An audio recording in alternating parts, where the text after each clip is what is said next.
Hello, and welcome to this week's Movie Math, where finally a tiny little ray of light has broken through, revealing the end of the tunnel for movie theaters. But now the question is, can Godzilla vs. Kong wait it out? It might be too late for them. Let's discuss. So yes, on their fourth try, Universal finally found a movie that interested audiences. Remember, Universal and AMC made this deal so that they could make money. And so far, well, Let Him Go, as you're going to see, is a tiny success. But the Croods 2 might actually be what everyone had in mind. And what do you know? It's a brightly colored family film. What? Hollywood and all of us were under the impression that families were the least likely to venture to the multiplex during a pandemic, especially after family audiences stayed home in China when those theaters first reopened and Mulan debuted. Although it does seem that everyone just hated Mulan, as you'll see. But in America, where many believe children are largely immune to coronavirus, I gotta do it, facts. Children do have the lowest mortality rate, but it's not zero. Some children, tragically, have been severely affected by coronavirus and have even passed away. But it is much lower than any other age group. But also, it's important to note that while they aren't affected by the virus, they can still be carriers and spread it to all the adults that they live with. So please still be careful. But anyway, 70% of the Croods 2 audience was under 25 and 41% under 17. We found a pocket of cash, Hollywood. The Croods 2 matched Tenet, opening at close to $10 million. Now, I found this hilarious. The trades actually bragged that the Croods 2 beat out Tenet, but it was by less than $500,000. It just goes to show that even though Nolan took the hit of going first to help the industry, he still got shanked by the trades for the sake of a headline. Although, I guess the trades could argue that they too are only trying to help the industry, and it's better to have, a trend going upwards than holding steady. I don't know, they only had one movie that opened around 10 beforehand. I think 2 is an upward trend. And the $14.2 million over the 5-day holiday and $35 million globally, the Croods 2 was even number 1 in China, with a $19.2 million debut. Again, yeah, it seems Chinese families just didn't want to see Mulan. Although Mulan did open bigger than the Croods 2 in China. It goes Tenet, Mulan, and then the Croods 2. I guess thanks to adults, they need to do exit polling in China so we know who's going to the movies, like they do in the United States. Although there is some vital information missing for the Croods 2, which we'll discuss in a moment. But anyway, this is starting to look like somewhat normal box office numbers, and will certainly boost the Croods 2 appeal when it hits PVOD in mid to late December, because everyone loves a winner. And what do you know? Here's another movie to compete with Soul. Soul just can't catch a break. At least Soul will be available at no extra cost on Disney+. Well, if you want to watch the Croods 2 in December, you'll have to purchase it on PVOD. So while Hollywood has been trying to program the pandemic with hip, edgy fare, it's actually families that are most eager to get out of the house. Should Soul have gone to theaters? I think that's a really big question here, right? I think that's still a tough call, though, because communities of color are still the hardest hit by the pandemic. Also, low-income communities, and I think Disney could have been just a PR nightmare. And there's no breakdown on ethnicities for the Croods 2, so we don't know exactly who's going. Well, I'm sure they just haven't released them. I think that's interesting they haven't released them. I'm sure that they did those questionnaires, but I would be curious to know what the ethnic breakdown was for the audience for Croods 2. Anyway, as I said, families are eager to get out of the house, which actually mirrors the push for schools to open and stay open and for theme parks to open. It's all starting to make sense, although to some of us, it still totally does not make sense. But I mean, you have a clear group here that wants to go out and have life as back to normal as possible, and they're willing to pay money to do it. This is great news for Warner Brothers' Tom and Jerry, Disney's Raya and the Last Dragon, Sony's Peter Rabbit 2, and also from Universal and DreamWorks like The Croods 2, Boss Baby 2, although that trailer looked so bad. The Croods 2, though, as I said in my review, is an absolute delight. So what do you know? It seems quality is also important. Who'd have thunk it? Wonder Woman 1984 is also a light, fun, quality romp, and superhero flicks, of course, appeal to families as well. So the success of the Croods, too, I mean, I know during normal times this would be a low number, but this is just a freaking blockbuster in pandemic times. But this is a very good sign for the Warner Brothers tentpole flick, which is also heading to theaters as well as HBO Max in the United States. But can Godzilla vs. Kong wait it out?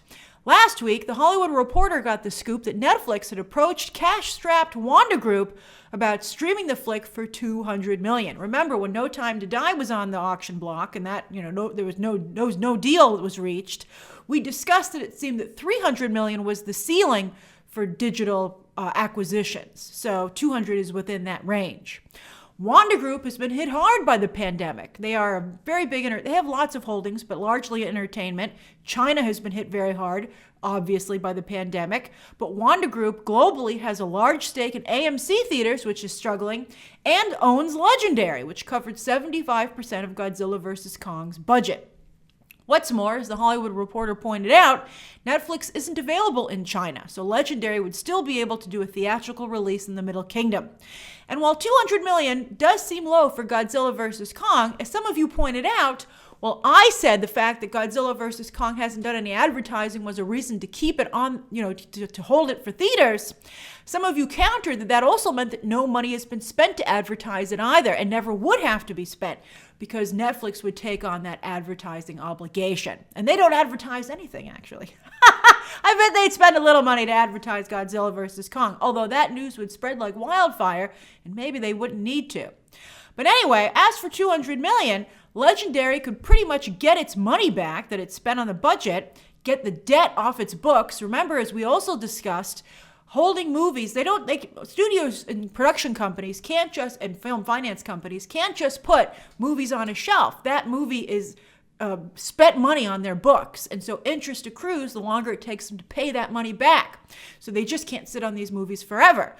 So Legendary is particularly cash strapped. So they'd be able to pay back the money that they had taken from lenders to make the movie in the first place.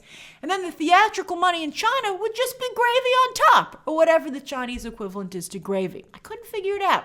Are any of you from China or know Chinese culture well? What would be the Chinese equivalent of gravy? Anyway, Warner Brothers, who covered the other 25% of the budget, is the distributor and therefore has to agree. And they do not agree. Surprise, surprise. Warner Brothers refused to sign off on the Netflix deal, instead preparing their own offer for an HBO Max release. I'm sure it'll be a tandem release with theaters and HBO Max, which we'll discuss in a moment. But I'd like to point out that every studio now has its own streaming service, so Netflix once again is forced to rely on original content and movies from Paramount. Although even Paramount, who has their own streaming service, which nobody is subscribed to, we'll see if Paramount Plus, the rebranding can help it. But even they're starting to send their movies direct to PVOD instead of sending them to Netflix. Godzilla vs. Kong, as I just said, is likely to be a similar setup to Wonder Woman 1984, a simultaneous release in theaters and on HBO Max in the United States. And since HBO Max is only really available in the United States, this is such a design flaw. Anyway, roll it out. Anyway, but we all know that there are deals in place, etc., that cause complications there. I was talking to someone over the holiday weekend, and I was like, why doesn't HBO just consolidate, why don't they consolidate HBO and HBO Max into one entity? And someone pointed out to me, and I thought this was very clever. I had a friend I was talking to who was in the industry, and they said, don't forget that HBO brings in a lot of money as a cable option, a premium cable option. So they don't want to lose that venture. It's available for pretty cheap compared to some certainly compared to HBO Max through cable providers. In fact, I think I don't think I even discontinued my HBO subscription because I get it basically for free as part of my cable package. I get 2 premium channels for free. So I was like, I don't need to bother to get rid of it. So, the problem is that HBO is basically again a premium cable channel, which again complicates things. So that's a real pickle for Warner Media. I don't know how they're going to untie that knot. But anyway, HBO, but HBO at the same time is a international play, which I guess is why they're not willing to put these movies on the HBO, but only HBO Max. Interesting.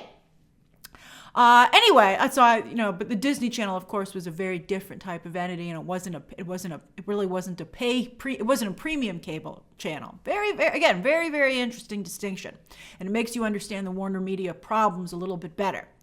But anyway, because Godzilla vs. Kong would basically only play online within the United States, they're not going to offer $200 million up front, because they're going to say you're going to get more money from the overseas box office because it'll be playing theatrically in more countries. So it's not going to be a $200 million offer.